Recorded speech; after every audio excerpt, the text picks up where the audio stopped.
M. Paul Biya aurait dû choisir soit de rester président de la République et de laisser la place à un autre militant du RDPC, investi comme tel à l'intérieur, comme président national, ou alors démissionner de ses fonctions de président de la République et venir concourir en interne. Monsieur le Président, il y a la notion de fonction publique élective qui est mise en avant dans la Constitution et dans le Code électoral. Fonction publique élective, ce groupe de mots est très important. Fonction publique élective. Monsieur Paul Biya, si tant est que vous confirmez partiellement la décision de l'ECAM qui fait de vous le président national du RDPC, exerce-t-il, est-ce qualité, une fonction publique élective? La réponse est tout trouvée. L'article 27, l'article 19 des statuts du RDPC dispose que le président de la République est élu par le Congrès. Donc la qualité de président au sein du RDPC n'émane pas d'une nomination, mais d'une élection.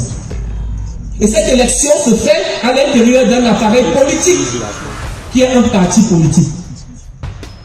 Et que dit Monsieur le Président? L'article 1er de la loi de 90 sur les partis politiques. Les partis politiques concourent à l'expression du suffrage. Et cet article 1er reprend les dispositions de l'article 3 de la Constitution. La mission constitutionnelle des partis politiques est de concourir à l'expression du suffrage. À ce titre, Monsieur le Président, un parti politique est un appareil investi d'une mission d'utilité publique.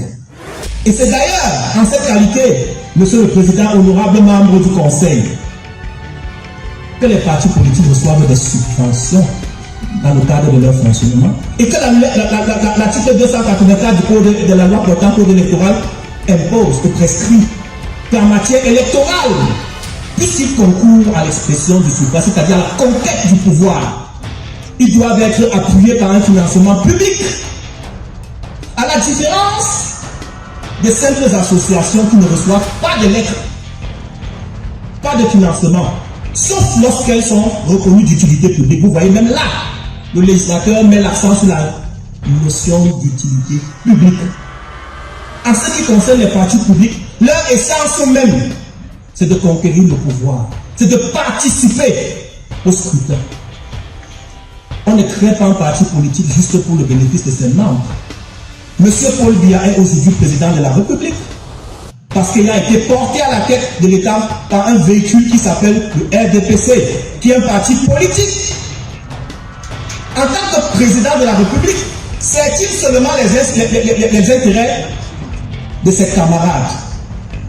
Sert-il uniquement les intérêts des militants du RDPC? Non. Il sert les intérêts de l'ensemble de la nation, nous tous dans cette salle, sans distinction de sexe, de croyance, de religion, ni de parti politique. Vous voyez le rôle public, éminemment public, l'utilité éminemment publique d'un parti politique. Et quand on est à la tête d'un véhicule d'un parti politique, le représentant de ce véhicule exerce une fonction non seulement publique, comme c'est le cas public, et élective, comme c'est le cas du RDPC.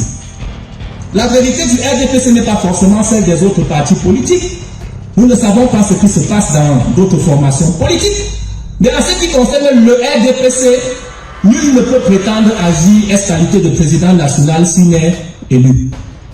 Et cette élection-là emporte qu'il représente le parti partout où besoin est. Alors, Monsieur le Président, Monsieur Paul Biya est président de la République au moment où nous parlons, président de la République au moment où le Conseil électoral a rendu sa résolution, et président de la République au dire de l'ECAM, du ministre de l'administration territoriale, du Rassemblement démocratique du peuple camerounais. Autrement dit, il cumule à la fois la fonction de président national, de président de la République, et une fonction publique élective. Cette double fonction, Monsieur le Président, est proscrite par la Constitution, qui est la norme suprême, que l'État s'est obligé de respecter conformément aux dispositions des articles, aux dispositions de la loi portant code électoral.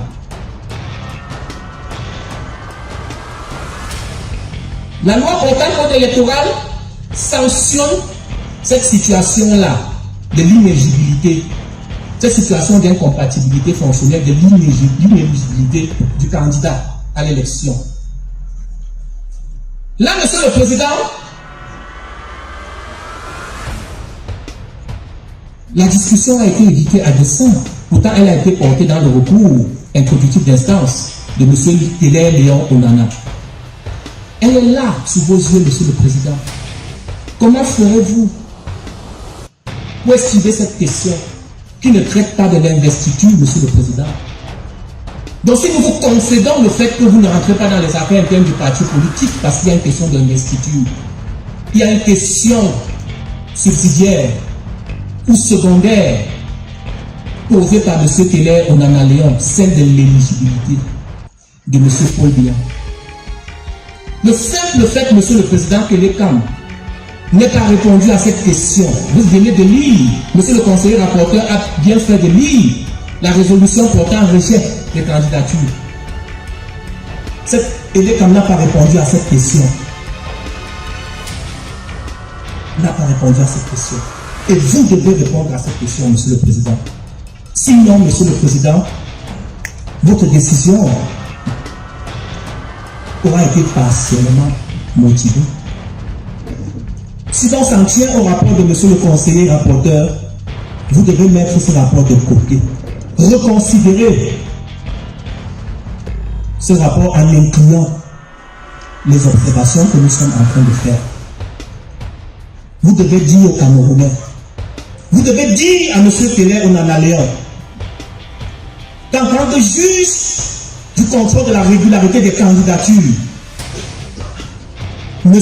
Paul Biya, qui cumule la fonction de président national du RDPC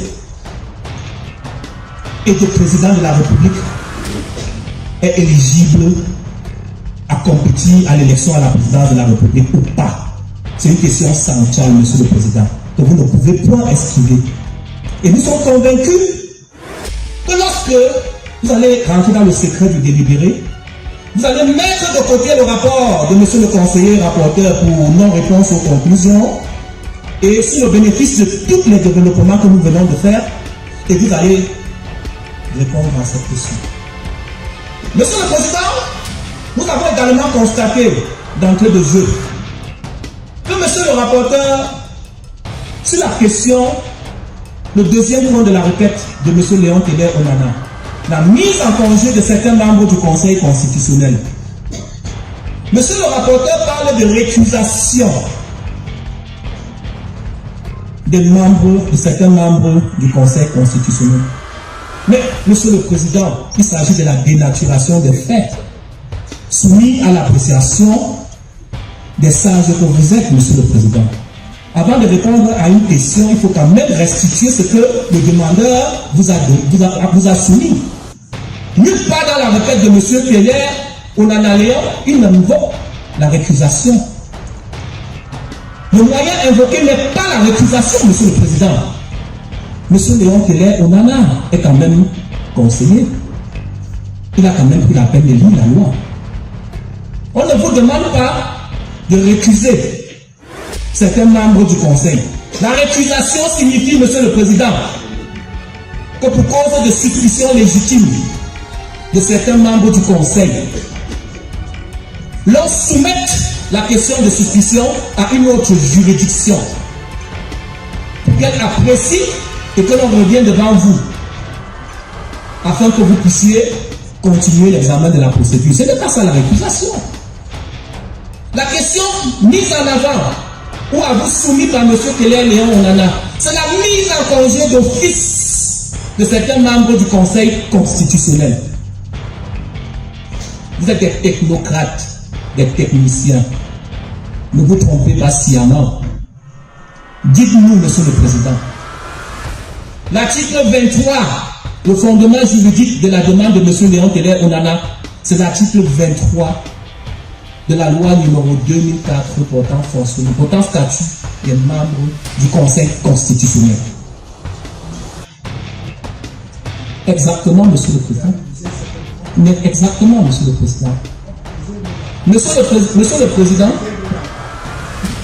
le Président, vous avez posé la question. Permettez-nous de répondre à nos termes. Parce que nous avons soumis une requête, le conseiller rapporteur a répondu en ces termes. Et notre rôle ici, c'est de restituer ce que nous avons mis dans notre requête. Nous disons, Monsieur le Président, et nous avons visé l'article 23, nous disons, Monsieur le Président, que M. Léon Teller, on en a constate que certains membres du Conseil, vous allez me pardonner, la question s'y prête de nommer ces membres. Monsieur Clément Atangana, président du Conseil de séance, constitutionnel de séance. Courant le 29 octobre 2024, a pris part, d'après le rapport qui a été fait par Cameroun Tribune, dont nous vous avons produit, à l'appui de la requête, copie de l'éditorial, ou du moins de l'article